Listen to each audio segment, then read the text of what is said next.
I love when Maine gets in the news. It's always somebody just doing something a little bit quirky. And the papers pick it up. They're like, you know what would be cute? If we ran a story from the state of Maine and people would just love that. They'd be, oh, look at that state. It exists. I didn't know that. Well, we have this girl, this little young girl who thinks she's going to make a difference. You know, parents, they try to empower kids now and say, oh, yeah, honey, you're 13. Your thoughts matter. They never care about anything that matters. You know, I think it's wrong that people are getting unjustly killed in Africa. Good one. Where'd you hear that? Facebook? Did your friends share that to you? Yeah, I think there's something really corrupt about. Don't even act like you know what you're talking about or you're smart. Here's the other one that people love, and the newspapers, they fucking love it. It's this whole thing about airbrushing models in magazines. So this girl, Julia Blum, 14, the prime age of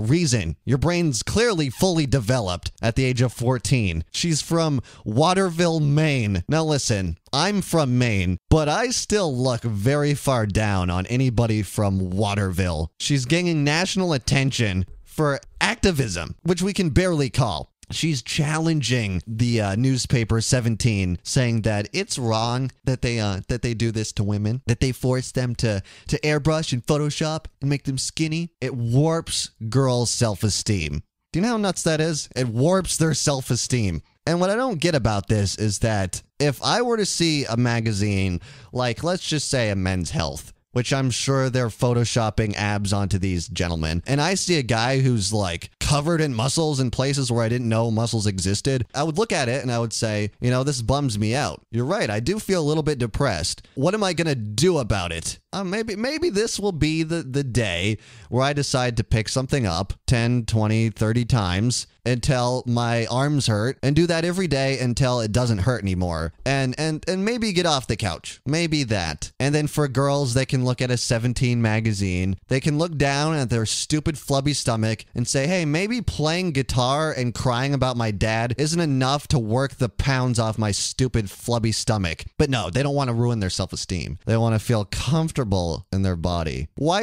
is it okay that you get to be gross, but it is totally off limits for us to ridicule you? They don't understand this warped idea of beauty, that they think beauty means skinny and clean skin. That's exactly what beauty is. Yes, if you were a girl and you have nice hair, clean skin, no fucking zits, pimple, warts, hair coming out, sprouting out of your cheeks. Yeah, that's what I would define as beautiful. I'm sorry that there's no penile movement coming from someone who's overweight and doesn't know how to take a shower. I'm sorry, but girls should be motivated to wash their face. Would it be more damaging that they learn that it is okay to just go to school looking like a slob? To just say, oh yeah, I can eat Burger King twice today.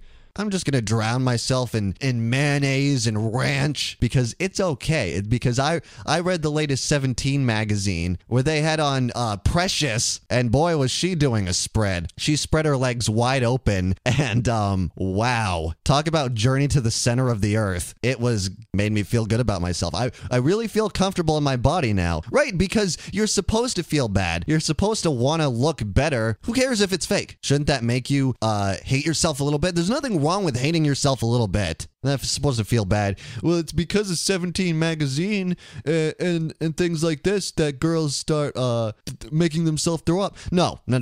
That's just what happens when you're stupid. Again, I don't immediately go out and take steroids because I want to get strong. You know, you can't look at one of these magazines, see a girl, and you're like, oh my God, she doesn't have a single pimple, bruise, scab, zit, any of that on her face. What do I have to do to be like her? Well, I should stick a finger down my throat and then dip my face in lava. I guess you could do that. Or you know what you could do? You know what you could do? Spend 5 more minutes at the market, Walmart probably, especially if you're in Waterville, Maine. Take a look for some soap, some shampoo, maybe some Noxzema, some kind of body wash. Go to town. Seriously. Go ahead and spend an extra 5 minutes in the shower scrubbing between your armpits. If you can do that.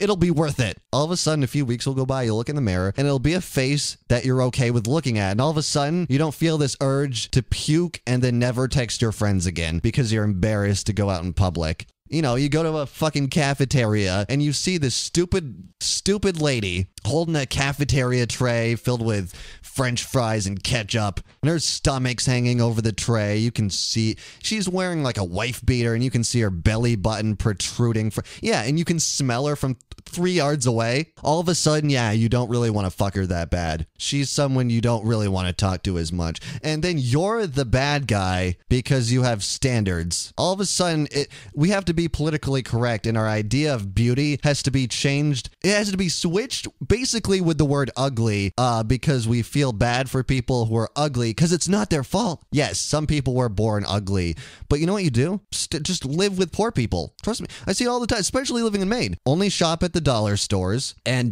don't stray too far out of the trailer park. All of a sudden, yeah, you're the hottest person in town. If you don't leave the trailer park, and then you don't have to worry about that. Fine. Yeah. Just be this crazy fucking the hills have eyes type thing. That's fine. She's got a petition going. She says, I've always noticed how a lot of the images in magazines look photoshopped. Like she's some kind of investigative reporter. Girls shouldn't compare themselves to pictures in magazines because they're fake. And again, fake is good. If you have small boobs, get a boob job. If you have a shitty face, get a face job. 11 days ago, this is the part that everyone needs to know, she launched a petition to ask one of her favorite magazines, 17, to feature one untouched photo shoot a month. This morning, she is leading a protest outside of 17's offices in Manhattan, and she's nervous but excited. What gives her the right? Think with your brain for a second. Why is it okay? Her and her weird friends, if she has any, can just go to the offices of 17 magazine and hold up signs like they're doing this abomination. They're just every front of the thing is just mutilated women, like torn open faces and just the grossest open vagina. Like you don't even want to look at it, but you do because it's sent everywhere. But it's not. It's just 17-year-old girls in pictures that yes, they touch up because that's what you do on a magazine. You make the fucking people look perfect, especially on the cover. Plenty of newspapers, I'm sure, touch up photos because they don't look as good as they want them to. They're fake. They give it a skewed version of the world. They're launching a petition. They're protesting a magazine. Of all the things that are wrong with this country, we need to protest a magazine. We should protest Wall Street. Well, why? What's that going to do? I don't know. I just hate people that have money. I'm mad that they have more money than I do. I'm going to be the first one to say, yeah, shit is fucked up. There's so many other places where you could protest and it would make sense. And I bet her parents are so proud of her. She's really making a difference. She's going to make girls feel so much better about themselves. No, she's in the way. That's all it is. She's on a sidewalk and she's blocking somebody who's trying to get past her. Everybody who goes to work that day at 17 magazine is still going to get there. It's not going to be that much of a distraction. They'll look at it. They'll go, do you know Maine existed? It's fucking weird, huh? And then guess what? They'll go to work and they'll continue to airbrush pictures and mock this person. Why do I know this? Because I've been in situations where people have protested outside of my work. We've talked about it on the show. And trust me, it doesn't affect anything. Everybody inside that building is laughing at you. They're saying you're wasting your fucking time. Getting signatures for a petition, you feel like you're doing a lot of work. You're really productive. You're getting names on papers. But then when you get that filled book and you send it to the man, you plop it on his desk and you say, hey, a lot of people think you should do something different than the way you're doing it. Do you know what they do with that book of signatures? They peek at the first page and then they put it somewhere else. They neatly file it away and pretend like it didn't happen. And I'm not saying that that's a bad thing. Why should they care? Oh, a lot of people think you're doing it. Fuck you. Trust me. Do you think if a million people signed a book right now, today, put it right on my desk and said, hey man, you should really kill yourself. You should really think I wouldn't fucking do it. What? Because a million people think I should jump off a bridge, that I should do that. Trust me. I wouldn't do that if my best friend said that. Let's read some more of this. Blum started blogging about, she's a blogger.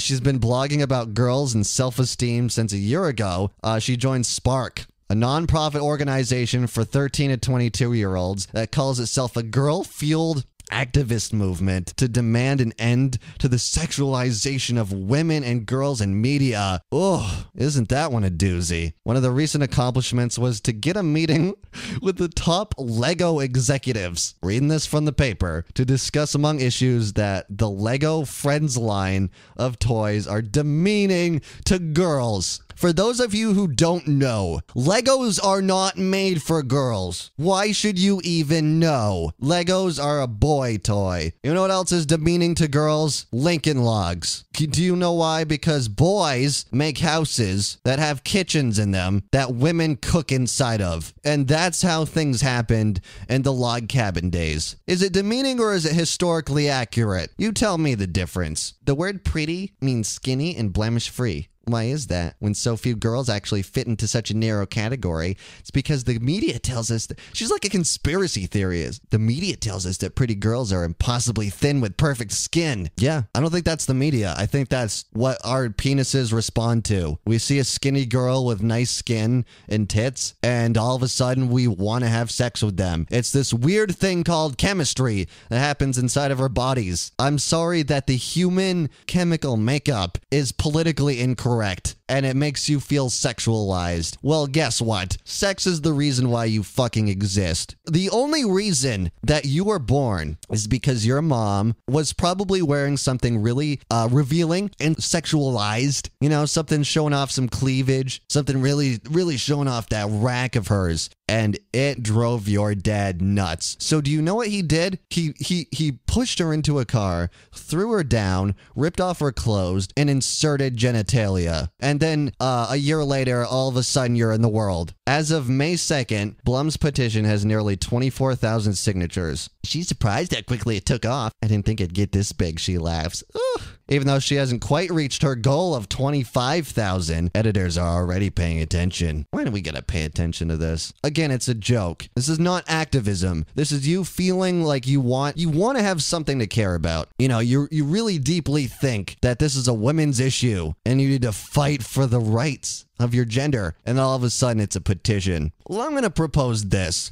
How about starting today, I make my own petition. This one coming from Westbrook, Maine. This one being a petition to end stupidity. How about that? A petition to end stupidity. So what happens when I get enough signatures? I get 25,000 signatures. I put it on the desk of the King of Stupid. I say, hey, King Stupid, I petition that we put an end to stupidity today. It's unbelievable. And you know what you do if you're bothered by these magazines? Don't buy them. Don't fucking buy them. If they're gonna make you feel bad about your body, here's a short list of magazines that don't airbrush any of the people in them.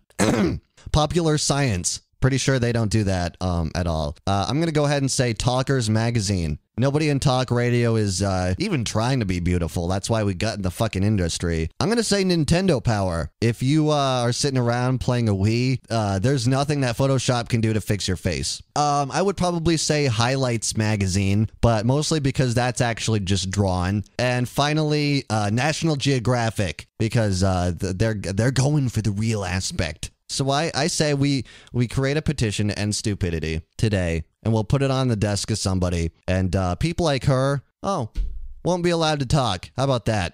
Again, the petition's not going to change anything. You're great. Get your 25,000 signatures, put it on the desk of 17 magazine. The CEO will take a peek out of it and he'll be like, look at that. Wow, good one. During this whole Rush Limbaugh controversy, everyone was saying, right here in the radio station I work in Portland, they were saying, we're having a petition to get Rush Limbaugh taken off the air on this station. So they got together, they got a petition with, I believe, about 25,000 signatures. And, they protested, they held up signs, they even were allowed to come into the studio for a on-air interview, and the entire week. This is what everybody was saying. We're loving the free publicity. 17 magazine loves this because all of a sudden everybody's talking about 17 magazine. You know, nobody's joking when they say that there's no such thing as bad publicity, because there isn't. We're talking about 17 magazine, and